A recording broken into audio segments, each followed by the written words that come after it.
میں تو حیران ہوں، ایسے ایسے واقعات سامنے آ رہے ہیں۔ ایک مرتبہ میں دلی سے آ رہا تھا، اپنے گھر جا رہا تھا، راستے میں ایک ساتھی کا فون آیا، مول صاحب مسئلہ بتاؤ۔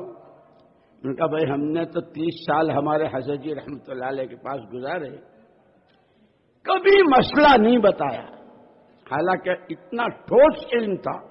جب کبھی کسی نے مسئلہ پوچھا تو فرمایا بھائی ہمارے یہاں کے مفتی 2 ہیں، مولوی عبید اللہ ہے، مولوی اظہار صاحب ہیں، ان سے پوچھ لو۔ مسئلہ نہیں بتایا۔ بعد میں مسئلہ کہ اچھا سن تو لو، اچھا سنا دو۔ مول صاحب میں جب سے اس کام میں لگا ہوں الحمدللہ میری مسجد کا ہفتے واری عمومی گشت کبھی ناغا نہیں ہوا۔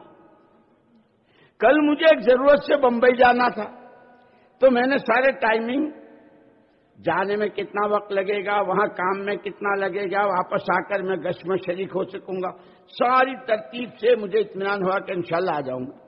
مقدر وہ سارا ہو گیا، واپسی میں جام ملا بہت زبردست۔ میں آیا تو گشت ہو چکا تھا۔ میرے گشت کی قضا کیسے کروں؟ یا اللہ، میں حیران رہ گیا۔ نماز کی، روزے کی اور زکوٰۃ کی قضا کے لوگوں نے بہت مسئلے پوچھے، گشت کی قضا پوچھ رہا۔ خیر میں نے اس سے بتایا جب دعوت کی عظمت، دعوت کی اہمیت، اس کا ایک ایک عمل جس پر محمد صلی اللہ علیہ وسلم کی ذات گرامی اور کیا آپ کی جان اور کیا اس کی قیمت، جب یہ اندر ہوتی ہے تو پھر آدمی چیزوں کی پرواہ نہیں کرتا ہے۔ ہم تو معمولی بہانے میں مسجد کا گشت، سہروزہ اور پتہ نہیں کیا کیا۔ خدا کرے ہم اس دعوت کی محنت کو سمجھیں، اس کی عظمت، اس کی ضرورت، اس کا فائدہ، اور اگر امت میں دعوت نہ ہوئی تو پھر سن لو ہمارے ساتھ ہوا ہے۔ بیروت میں ہیں، گشت کے لیے نکلے ہیں، ایک جوان آتا ہے اور وہ کھلم کھلا ایک پمفلیٹ بکلیٹ چھوٹی سی اور صاف جو کہا ادعو کا الی النصرانیہ، ہم تمہیں نصرانیت کی دعوت دیتے ہیں۔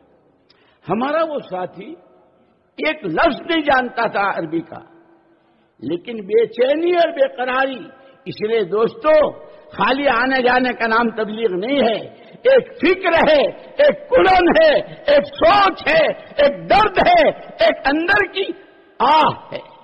خدا ہمیں سمجھا دے۔ اس ساتھی نے اس کا بول لے لیا، وہ سینٹنس لے لیا اس کے منہ سے اور بہت تکلف ادعو کا الی الاسلام، اس نے یہ اتنا کہنا تھا کہ اس نے ہاتھ چھڑایا اور بھاگا۔ مجھے 100% اس دن یہ انشراح ہو گیا کہ آدمی دو حال سے خالی نہیں، یا داعی ہوگا یا مدعو ہوگا۔ آج امت معاشرے میں، معاملات میں، کھانے کمانے میں اور شادیوں میں، رہن سہن میں، یہاں تک کہ عقائد میں، عبادات میں مدعو ہوئی پڑی تھی۔ جس امت کا بچہ داعی تھا، جس امت کا بچہ نبی کا نائب تھا، جس امت کا بچہ خدا کا خلیفہ تھا، ہائے ہائے، جیسے مولانا الیاس صاحب رحمۃ اللہ علیہ نے، کسی نے پوچھا آپ کہتے ہیں میرا کام، آپ کا کام ہے کیا؟ فرمایا میرا کام تو رانڈ کا رونا ہے۔ حضرت وہ کیا؟ ایک عورت جس کے سر سے اس کے شوہر کا سایہ اٹھ جائے وہ کیسی بلبلاتی ہے؟ اس کے سارے ارمان، اس کے سارے شوق و جذبات جس سے وابستہ تھے، آج اس کی دنیا اجڑ گئی۔ فرماتے تھے میرا کام تو بیوہ کا رانڈ کا رونا ہے۔